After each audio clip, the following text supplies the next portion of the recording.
Right, 1 minute. 1 minute, Harish. Yes. Right, miss ஒரு paper ஒன்று பார்க்குறேன் லைக் தர்றதுக்கா.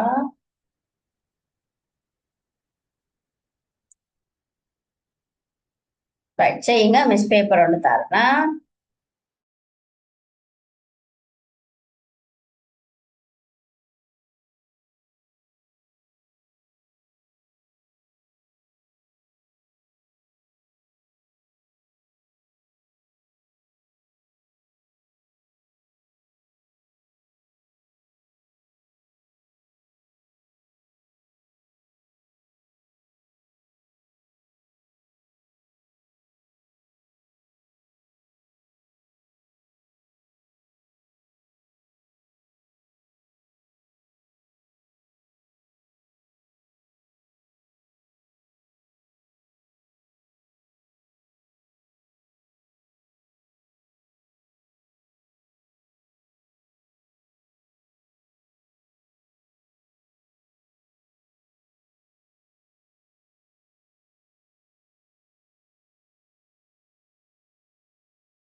Miss எழுதிட்டேன்.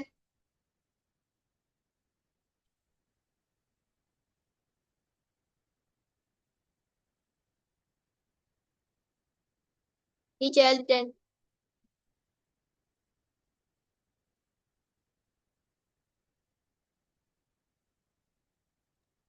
செஞ்சிட்டீங்களா ஹரிஷ்? இது Yes. செய்யுங்க வாரேனா செய்யுங்க. நான் ஒரு பேப்பர் ஒன்று எடுக்கிறேன். 1 minute.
Right. ஹரிஷ் இந்த பேப்பர் ஒருக்கா எடுக்கலுமா? நாங்க மிச்சம் செய்யல தானே, இது அந்த விடைய ஒருக்கா பார்த்துடுவோம்.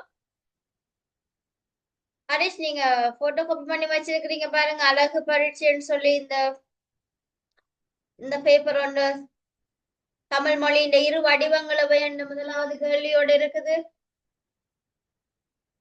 பேப்பர் இருக்கா? Right, okay. அதுல எத்தனாவது கேள்வி கடைசியா செய்திருக்கிறீங்க?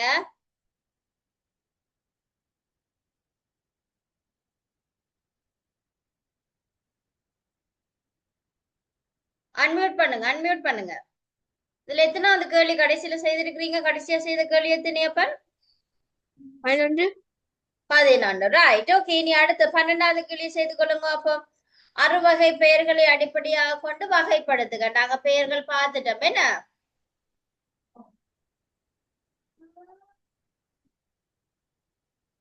பொருளிடம், காலம், சினை, குணம், தொகை. பொருள் பெயரா, கால பெயரா, சினை பெயரா, தொழில் பெயரா, அத போட்டுட்டோம். சரியா? அதை இருக்க எழுதி கொள்ளுங்க. அடுத்தது தனி வாக்கியம். நாங்க போன கிளாஸ் பார்த்தோம். தனி வாக்கியம் என்றால் என்ன? கூட்டு வாக்கியம். கூட்டு வாக்கியம்னு சொன்னா என்ன? அடுத்தது இது தனி வாக்கியமா கூட்டு வாக்கியமாண்டா இனம் காணட்டா ஒரு 5 கேள்வி தந்திருக்கு. அதுக்கு பிறகு வாக்கியங்களில் உள்ள உறுப்புகளை இனம் காணுதல். இதுல எது எழுவா, எது பயனில்லை, எது செயற்பட பொருள்னு காணட்டா. சரியா? ரைட். இப்போதைக்கு இந்த ரெண்டையும் செய்யுங்க. மிஸ் விளங்காட்டி கேளுங்க, கேள்வியல் விளங்காட்டி கேளுங்க. 12வது கேள்வியை செய்யுங்க பாப்போம்.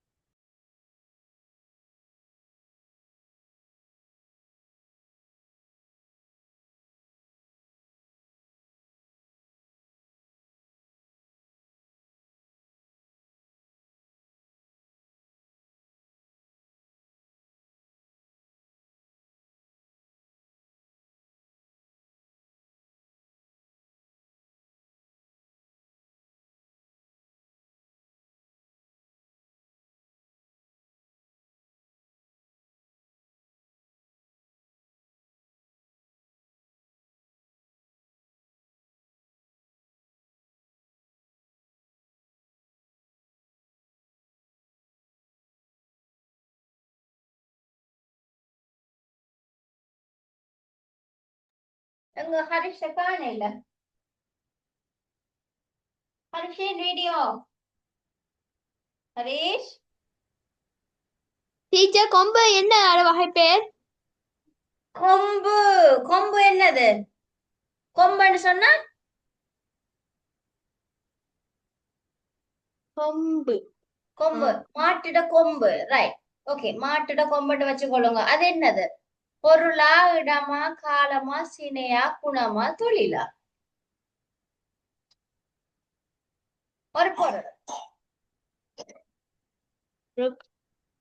பொருள். பொருட்பேர்.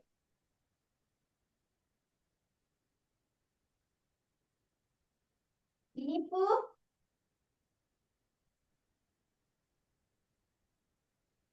ஸ்கூல்ல பாத்தீங்களா? அப்ப 6 வகை பெயர்களும் பார்த்தனீங்களா? படிக்கல. அப்புறம் இல்ல. அதை விடுங்க. மிஸ் உங்களை படிப்பிச்சுட்டு அப்ப செய்வா. வேணாம், அப்ப விடுங்க. சரியா? அடுத்த கிளாஸ்ல நான் உங்களை செய்தார். இப்ப இத வெளிக்கொள்ளுங்க. தனி வாக்கியம்டா என்ன, கூட்டு வாக்கியம்டா என்ன? அது மிஸ் உங்களை படிப்பிச்சுட்டு. தனி வாக்கியம் சொன்னால் என்ன, கூட்டு வாக்கியம் என்றால் என்ன?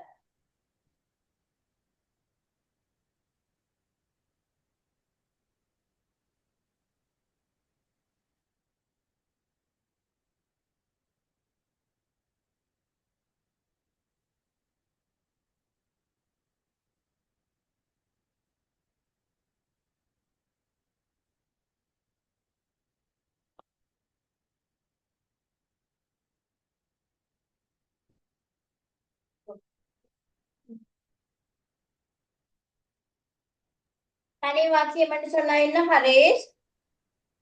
ஒரு வாக்கியத்தில் ஓ, ஒரு எழுவாயும் ஒரு பயனிலையும் காணப்படுமாயின் அது தனி வாக்கியமாகும்.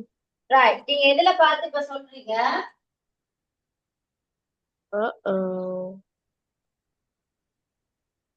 எதுல பார்த்து சொல்றீங்க? இல்ல. பார்த்துதானே இப்ப வாசிங்க. புக்லயா பாத்தீங்க? புக்லயா பாத்தீங்க? உங்களோட புக்ல பாத்தீங்களா? ஓ. ஓகேயா, ரைட்டா. படிக்க வேணும். ஓகே. கேள்விக்கு விடைய பார்த்தது இல்ல.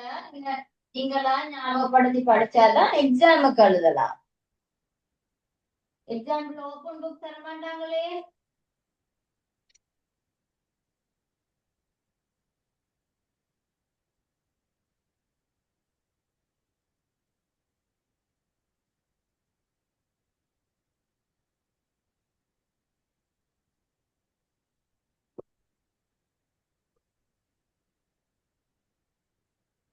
தனி வாக்கியம். ஓகே, கூட்டு வாக்கியம் எழுதிட்டீங்களா?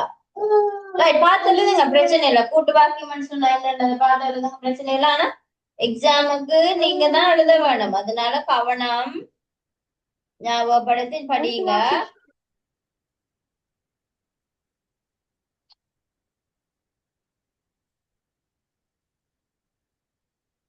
கூட்டு வாக்கியம் சொன்னா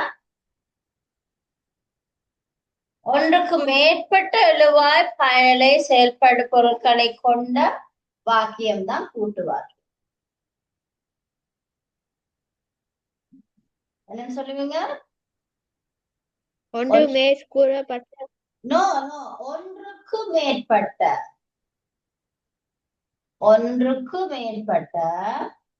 எழுவாய் பயனிலை செயற்படு பொருளை கொண்டு அமைந்த வாக்கியங்கள் கூட்டு வாக்கியம் எனப்படும். வடிவா எழுதுங்கோ, ஆறுதலாம சொல்றேன்.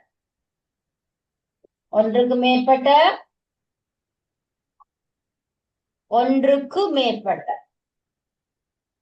எழுவாய்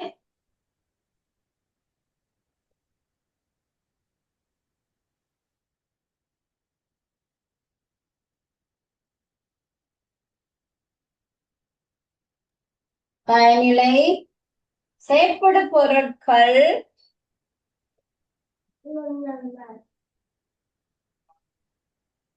அடங்கிய வாக்கியம் கூட்டு வாக்கியம் எனப்படும்.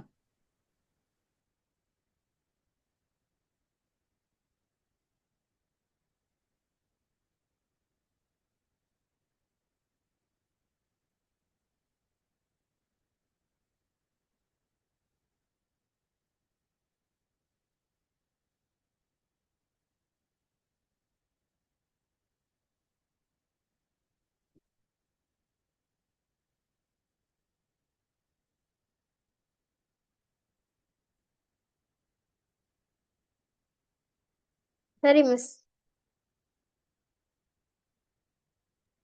ஓகே ஹரிஷ், அப்ப நாங்க இன்னைக்கு இதோட முடிச்சு கொள்ளுவோம். அடுத்த கிளாஸ் வரைக்கும் என்ன செய்ய வேணும்? மிஸ் ரெண்டு கேள்வி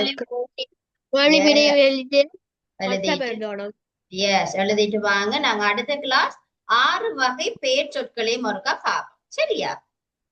ஓகே, அடுத்த கிளாஸ் மிஸ் உங்களுக்கு ஞாபகப்படுத்தணும். 6 வகை பெயர் சொற்கள் படிக்கணும் மிஸ் ஞாபகப்படுத்தணும். சரியா? Okay okay okay, bye. God bless you. Good night. Bye, teacher. Bye.